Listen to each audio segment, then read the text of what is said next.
DDA ने notice लगाए आज ही।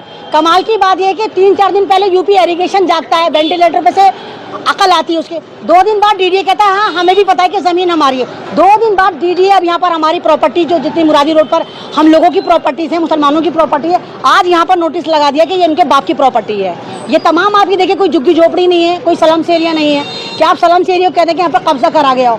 ये ओखला है, और ओखला जो है इसकी जो बसावट है वो 70-80 साल से है। जब डीडीए 60 साल पहले बनी तो डीडीए का नोटिस क्या मायने रखता है? 60 साल में वजूद में आने वाली जो एक तंजीम है, एक ऑर्गेनाइजेशन है, सरकार के साथ काम करती है, वो 80 साल पुराने लोगों को कैसे कह सकती है कि इलीगल जमीन है?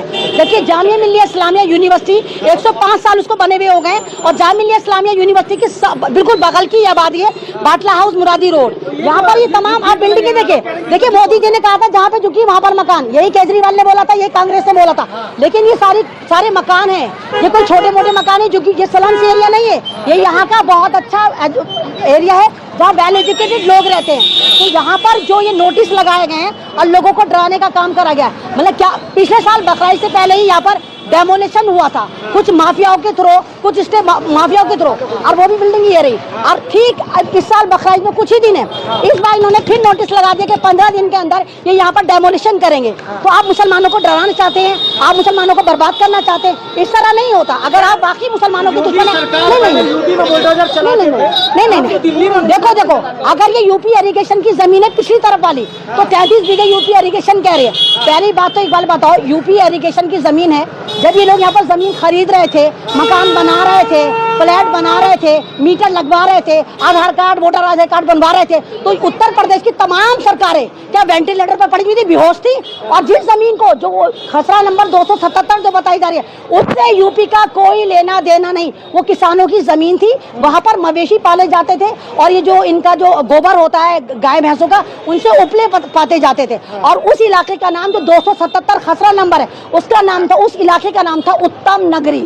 और वो जो मजार वहां पर बना हुआ है वो 750 या 800 साल पुराना मजार है, खिजर बाबा का मजार। तो यूपी इरिगेशन मतलब कैसे दावा ठोक सकती है? कि पहले लोग कहते थे कि झुग्गी तोड़ा जा रहा है, तो यहाँ पे बड़े बड़े शोरूम है, लोग कई सालों से रह रहे हैं, फिर भी जो है नोटिस दे दिया गया, उसने यूपी सरकार नोटिस नहीं देखिए ये सिर्फ मुसलमानों के अंदर दहशत पैदा करना है। मतलब आप मुसलमानों के अंदर दहशत पैदा करना चाहते हैं। हमारा सबसे मुकद्दस त्योहार बकरीद आने वाला है, हमारा हज का महीना आने वाला है, मतलब इस महीने में आप फिर मुसलमानों को तोड़ने का काम कर रहे हैं। हम अपना त्योहार देखेंगे, अपना घर देखेंगे, और कहाँ जाएंगे हम लोग? ये बिल्डिंग जो है, एक ही 2 बिल्डिंग पे नोटिस लगाई है सभी? ये तमाम बिल्डिंगें देखिए, सारे ये देखिए, देखते चले जाइए, तमाम बिल्डिंगों पर ये नोटिस है। और ये कोई ऐसे नहीं कि छोटे मोटे मकान है, 200, 250 गज की प्रॉपर्टी है, 5-5, 6-6 मंजिला मकान है।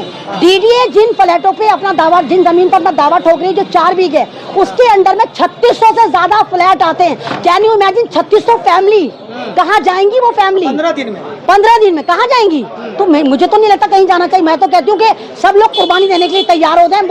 ये कहो कि अगर पंजा आ रहा है, अगर हमें तोड़ने आ रहा है, तो बारूद भी साथ लेकर आए, ताकि इस आबादी को बारूद पर उड़ाकर मोदी जी एक और नया कीर्तिमान स्थापित करें कि हमने बहुत मास मीडिया में ओखला के पढ़े लिखे मुसलमानों को, वेल एजुकेटेड मुसलमानों को बारूद से उड़ा दिया। सवाल ये है कि नोटिस दिया गया, 15 दिन का टाइम दिया गया, अब तो सुप्रीम कोर्ट भी बंद हो जाएगा, तो लोग वहाँ पर कैसे याचिका डालेंगे, कैसे वो करेंगे? देखिए सुप्रीम कोर्ट बंद हो चुका है, ये सारे ड्रामेबाजी है। जब इन्होंने कहा कहाँ जाएंगे ये लोग, सुप्रीम कोर्ट की छुट्टियां हो चुकी हैं, है ना? छुट्टी पे नहीं, छुट्टी हो चुकी ना, बंद हो चुका है। पुराने केस ही सुनवाई होंगे।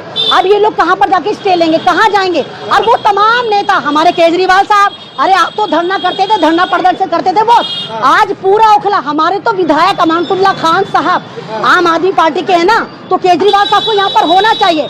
1-2 मकान नहीं टूट रहे, लाखों की तादाद में मुसलमान प्रभावित हो रहा है। तो कहाँ है वो नेता, कहाँ है अपोजिशन पार्टी? नहीं, मुझे तो यही लग रहा है कि जैसे शाहीन बाग का बदला ले रहे हैं, क्योंकि शाहीन बाग ने एक मिसाल कायम करी थी जब ये एनआरसी लेकर आए थे और कहा था कि हिंदुस्तान का मुसलमान हिंदुस्तानी नहीं है, तो हम लोगों ने शाहीन बाग बिठाया था। हम भी थे उसमें, हमारा भी बहुत अहम रोल था, बहुत हमारे पे हमले होते थे, बहुत धमकियां मिलती थी, बहुत हमें पाकिस्तान भेजने के फ्री में वीजे मिलते थे। तो अब शाहीन बाग के बाद इन्होंने मुसलमानों को टारगेट करा और डबल टारगेट करा। 33 बीघे में यूपी को डाल दिया, क्योंकि आपको पता है कि यूपी के चीफ मिनिस्टर सबसे ज्यादा जालिम है। आपने देखा परसों अलीगढ़ में किस तरह उन व्यापारियों की मॉब लिंचिंग हुई है जो ऑथेंटिक थे, उनके पास लाइसेंस था, मीट व्यापारी को उनको मारा गया, मॉब लिंचिंग करी, पुलिस के सामने करी गई। तो वहां तो आप देखिए कि गुंडा राज चलता है वहां। तो अब उत्तर प्रदेश कह रहा है कि हमारी जमीन है, डीडीए कह रहा है हमारी जमीन है, तो ओखला वाले मासूम मुसलमान किस किस से लड़ेंगे? डीडीए से लड़ेंगे, यूपी एलिगेशन से लड़ेंगे। देख रहे हैं कि जो है पैरामिलिट्री पुलिस जो है ये लोग यहाँ पर आप घूमने लगे। तो घूमे, यहाँ गुंडे हैं, मवाली हैं, आतंकवादी हैं, माफिया हैं, मतलब आप पुलिस फोर्स लाके किसको डराना चाहते हैं? आप यहाँ भोले भाले मुसलमानों को, एजुकेटेड मुसलमानों को आप डराना चाहते हैं? किस बात पे डराना चाहते हैं? क्या गुनाह है हमारा कि यही क्या मुसलमान है हम जामिया इस्लामिया के बराबर में रहते हैं? मुसलमानों को क्या करना चाहिए जिसको जिस घर पर नोटिस पड़ा है? देखिए निकलना चाहिए। मैं कह रही हूँ सबसे पहले निकलने वाली, मैं 1.5 साल पहले भी मैंने ये वाला मिशन चलाया था, जब यहाँ पर स्टे माफिया स्टे ला के कहते ये डीडीए की जमीन, ये डीडीए का मकान, जब भी मैंने कहा था कि देखो बहुत खसारे में रहोगे, और मैंने जब भी कह दिया कि डीडीए के अंदर 3 बीघे जमीन जा चुकी है, डीडीए ठोक रहा है दावा, लेकिन हम लोगों को निकलना पड़ा। यहाँ पर याचिका डाली थी कि इलीगल जमीन है, तभी सरकार की जो उत्तर प्रदेश नहीं देखिए जब यहाँ पर स्टे लिया जा रहा था ना, जो स्टे माफिया है वो स्टे लेके कहते थे ये डीडीए की जमीन है, ये डीडीए की जमीन है। फिर अंदर खाना बिल्डर से ये लोग टाई अप कर लेते थे पैसे खा खू कर, तो उसके बाद डीडीए जो है अपना दावा ठोक रहा है। लेकिन इन लोगों के पास पेपर हैं, इन लोगों के पास कागजात हैं, इन लोगों के पास सबूत है, कहाँ जाएंगे ये लोग? इन लोगों के बच्चे दिल्ली में पढ़ते, तमाम डायलिटीज है, ये कोई बाहर के नहीं है। मुसलमानों से क्या कहना चाहेंगे इस इलाके? देखिए यहाँ के मुसलमान को मैं यही कहना चाहूँ, अब तो एकजुट हो जाओ, अब तो सड़कों पर निकलो, अपनी लड़ाई लड़ो। तुम्हारी लड़ाई तुम लड़ोगे क्योंकि तुम्हारे मकानों का मामला है। अहमद रिजवी का मकान नहीं है यहाँ पर, मैं यहाँ किराए पे रहती हूँ, उसके बावजूद मैं आपकी लड़ाई लड़ रही हूँ। मेरा कोई मकान नहीं है, मैं तो यहाँ से एरिया छोड़ के कहीं भी चली जाऊंगी, लेकिन मैं आपकी लड़ाई आपके लिए लड़ रही हूँ। कुछ मीडिया चैनल आके यहाँ अफवाहें फैला रहे हैं, उनको क्या कहेंगे? देखिए वो तो उन लोगों को घुसने ही नहीं देना चाहिए। जो मीडिया कर्मी यहाँ आ रहे हैं, आप पूछो उनका चैनल का लिंक देखो। अरे हबड़ दबड़ में माइक पे क्या बोलने की मुसीबत है? पहले उनके लिंक देखो कि देखोगे वो भगवा चैनल तो नहीं है, सरकारी चैनल तो नहीं है, आरएसएस वाले चैनल तो नहीं है, फिर मुंह खोलो। अभी देखा मैंने कैसे भगाया, मैंने तो कहा चल दूर दूर दफान हो, फूट ले यहाँ से। मैंने उसके मुंह पे उसका धक्का देके निकाला नहीं निकाला। तो इतनी हिम्मत आपके अंदर होनी चाहिए। NGTV, the voice of common people।